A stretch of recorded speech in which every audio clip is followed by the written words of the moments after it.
સુરત જિલ્લામાં કેમિસ્ટોની હડતાલથી 80% medical stores બંધ છે।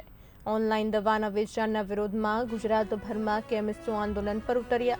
પલસાણા, કડોદરા અને બારડોલીમાં પણ મોટા ભાગની દુકાનો બંધ રહી છે। જરૂરિયાત માટે માત્ર 10 જેટલા મેડિકલ સ્ટોર્સ કાર્યરત છે। 4 મુખ્ય માંગોને લઈને કેમિસ્ટ એસોસિએશનનો વિરોધ તેજ બન્યો।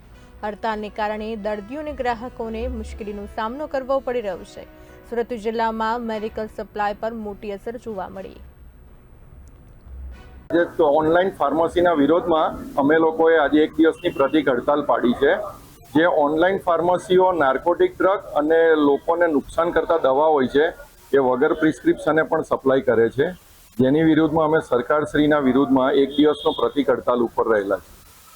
કેવો પ્રતિસાદ રહ્યો છે અને એ બાબતે શું કહેશો? આજે અમને 100% પ્રતિસાદ મળેલો છે અને આમ જનતાને તકલીફ નહીં પડે એ બાબતે અમે દરેક એરિયા દીઠ એક બબ્બે મેડિકલ સ્ટોર ચાલુ રાખેલા છે।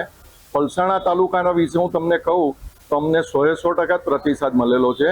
સાથે પ્રેસ મીડિયા દ્વારા પણ જે 2 દિવસથી કેમ્પેન કરવામાં